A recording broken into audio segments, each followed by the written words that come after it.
Honorable Prime Minister.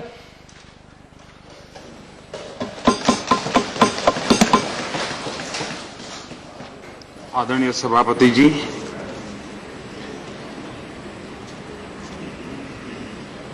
Rajya Sabha को एक विशेष लाभ है जो लोकसभा को नहीं है, और वो ये है कि हम ही हमारे बीच अपनों को विदाई भी दे पाते हैं, स्वागत भी कर पाते हैं।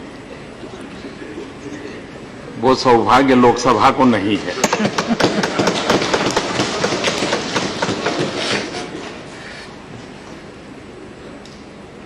और इस सदन की शुभकामनाएं यहां से जो निवृत्त होकर के जाते हैं उनको निवृत्त होने के लिए नहीं, अधिक प्रवृत्त होने की प्रेरणा देती है, ताकत देती है। मैं भी उन सबका आभार व्यक्त करता हूं कि जिन्होंने गत 6 वर्ष 2 सरकारों के साथ अपनी जिम्मेवारियां निभाई, अपनी भूमिका अदा की और राष्ट्रहित के महत्वपूर्ण निर्णयों में उन्होंने अपने ज्ञान का, अनुभव का और क्षेत्र विशेष की आवश्यकताओं का लाभ हम सबको पहुंचाया। और दोनों सरकारों को आपके अनुभव का लाभ मिला है। इस सरकार को कम मिला, पुराने वाली सरकार को ज्यादा मिला, लेकिन देश को पूर्ण रूप में आपका लाभ मिला है। यहां जब हम आते हैं तब हमारी अपनी एक विचारों की सीमा रहती है।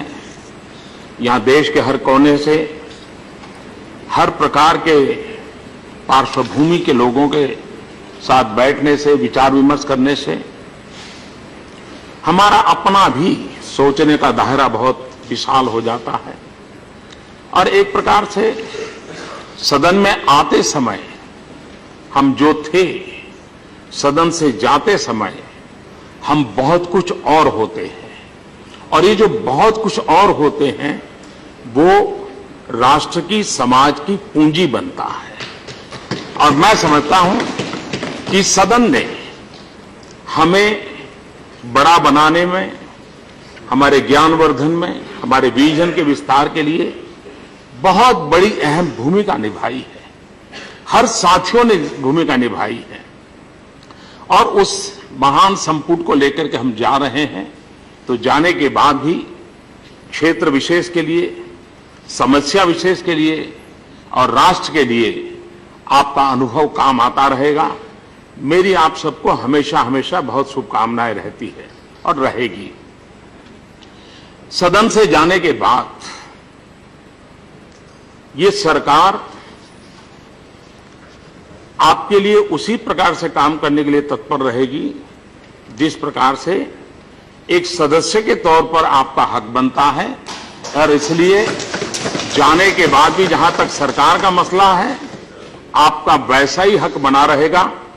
और मैं भी चाहूंगा कि आप इस हक का भरपूर लाभ उठाएं और समाज की सेवा में आपकी शक्ति, योगदान मिलता रहे। कई महत्वपूर्ण निर्णयों में आपका योगदान रहा है। आप अब जब विदाई दे रहे हैं, उसी एक कालखंड का सत्र हम देखें तो महत्वपूर्ण रिफॉर्म के निर्णय आपकी मौजूदगी में, आपकी पार्टनरशिप में, आपकी इंटरवेंशन से हुए हैं। बड़े महत्वपूर्ण निर्णय हुए हैं। लेकिन मुझे हमेशा, क्योंकि आप स्टेट को रिप्रेजेंट करते हैं, उस स्टेट के हित वो आपकी प्राथमिकता रहनी भी चाहिए और रहती भी है। 2 चीजों का गिला शिकवा आपके मन में जरूर रहेगा। राज्य के रूप में जब देखें तो अच्छा होता आपके रहते, आपकी मौजूदगी में 2 ऐसे निर्णय होते तो जिस राज्य को आप रिप्रेजेंट करते हैं वो राज्य आपके प्रति हमेशा हमेशा गर्व अनुभव करता। एक, जीएसटी, ताकि जो बिहार से यहां आते हैं, जीएसटी से बिहार का भरपूर लाभ होने वाला था, यूपी को भरपूर लाभ होने वाला था। एक या दो राज्य को छोड़कर के सब राज्यों को भरपूर फायदा होने वाला था। और इस सदन में आए हुए लोगों का ये दायित्व बनता था, और ये गर्व हो कि अब आपको वो मौका नहीं मिला है, लेकिन आप में से जो वापिस आएंगे, मुझे विश्वास है उनको ये अवसर मिलेगा, और जिस राज्य से आएंगे उस राज्य की भलाई का एक महत्वपूर्ण काम आपके हाथों से होगा जो वापिस आएंगे। दूसरा महत्वपूर्ण काम जो मैं मानता हूं वो है कैपम का। अगर हमने इस बार उसका निर्णय किया होता तो राज्यों को कैंपा 42,000 करोड़ रुपीस राज्यों को मिलने वाले थे, और कैंपा और करीब एक एक राज्य को 2,000-3,000 करोड़ रुपए के आसपास पैसे मिलने वाले थे। और ये पैसे 2,000-3,000 करोड़ रुपया कम रकम नहीं होती है, ये फॉरेस्ट्री के लिए मिलने वाले थे। और ये वर्षा की सीजन में ये पैसे सर्वाधिक काम आ सकते थे। अच्छा निर्णय होना था, लेकिन शायद इस बार नहीं हो पाया। वर्षा की सीजन चली जाएगी, 4-6 महीने और इंतजार करना पड़ेगा, लेकिन ये राज्यों की भलाई का सीधा सीधा काम रह गया।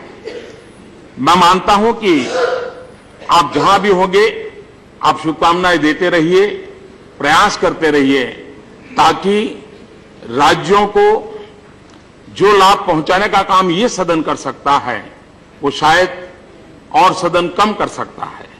मुझे विश्वास है कि आपकी शक्ति, आपका अनुभव इसलिए भी काम आएगा। मैं फिर एक बार हृदय की गहराई से आप सबको, जो आज निवृत्त हो रहे हैं, अधिक प्रवृत्त होने के रास्ते पर जा रहे हैं, उनको बहुत बहुत शुभकामनाएं देता हूं। और आपके सहयोग के लिए सरकार की तरफ से मैं आपका बहुत बहुत आभार व्यक्त करता हूं। धन्यवाद। थैंक यू प्रधानमंत्री जी।